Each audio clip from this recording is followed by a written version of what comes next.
Tammy Oldham had always felt that the ocean spoke to her in a language few could understand, a language of silence and power, calm and chaos. When she met Richard Sharp, a skilled British sailor with sunburned skin and eyes that gleamed like the horizon, she felt her soul anchor for the first time. Together, they dreamed not of houses or cities, but of endless water and faraway lands. So when a wealthy couple asked them to deliver a 44-foot yacht named Hazana from Tahiti to San Diego, it wasn't just an opportunity, it was destiny. The morning they set sail, the sea was calm, wrapped in a golden dawn that promised adventure. The gentle breeze brushed against their faces, and the sail flapped softly like a heartbeat in rhythm with the ocean. Tammy stood barefoot on the deck, hair dancing in the wind, as Richard smiled from the helm. Everything felt infinite. They cooked together, sang to the waves, and took turns steering through the glittering expanse of blue. Every sunrise brought laughter, and every sunset brought stories whispered under the stars. It was more than a voyage, it was a love story written by the sea itself. But on the 12th day, the radio crackled with a warning. A storm, forming east of them, was growing into something monstrous, Hurricane Raymond. Richard looked at the map, his brow tightening. "We can't outrun it," he said quietly. "But maybe we can face it smart." Tammy's heart sank, but she trusted him completely. They lowered sails, secured lines, and tied everything they could. The wind began as a whisper but soon turned into a scream. By evening, the sky had changed colors, from soft blue to angry gray, and the waves rose like mountains. The boat tilted and groaned, the ropes straining as if alive. Richard shouted over the roaring wind, "Stay below deck, Tammy!" She obeyed, clutching the cabin walls as every crash of water sounded like thunder tearing the world apart. The night descended, but there was no darkness. Lightning split the sky into pieces, illuminating Richard above, fighting the storm, his body silhouetted against the chaos. Water poured into the cabin, and Tammy pumped it out with shaking hands, praying under her breath. Every second felt like an hour. Then came the roar, the sound of something massive snapping. The mast. It broke like a bone, crashing across the deck. "Richard!"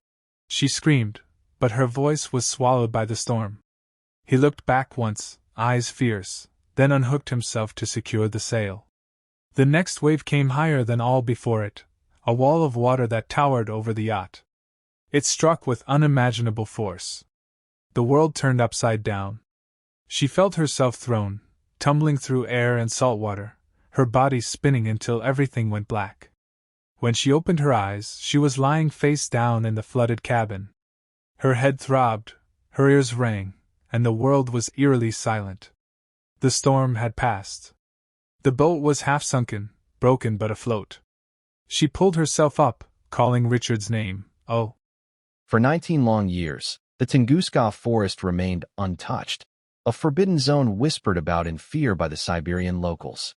They called it the Valley of Fire, a cursed land where birds would not sing and animals refused to enter. The memory of that blinding explosion lived on in stories told around dimly lit fires, tales of the sky god, who had fallen in anger, of the morning when the earth screamed. Then, in 1927, a man named Leonid Kulik, a Russian scientist from the Mineralogical Museum, decided to uncover the truth. With a small expedition team, he ventured into the heart of Siberia, fighting swamps, freezing winds, and the strange silence that surrounded the region. As they moved deeper, the forest seemed unnatural.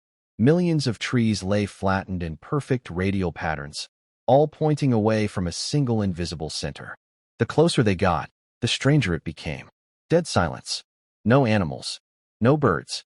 Only the sound of their own footsteps over frozen ground. When they reached the epicenter, the team stood in disbelief. The soil was blackened as if burned by heat beyond imagination, but there was no crater, no rock, no sign of impact.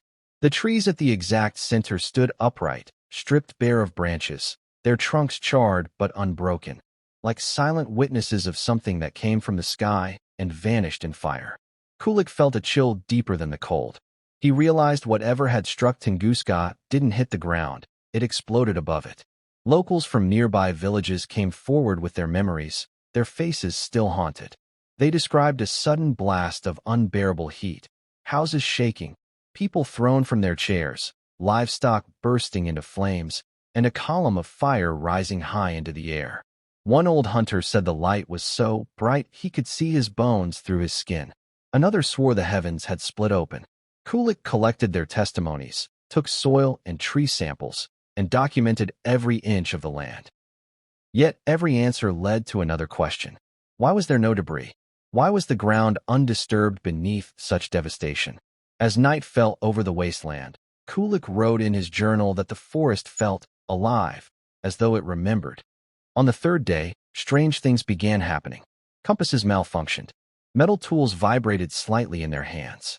And in the distance, at twilight, one of the men claimed to see a faint blue glow hovering above the treetops, the same color villagers had described years earlier. Was it radiation?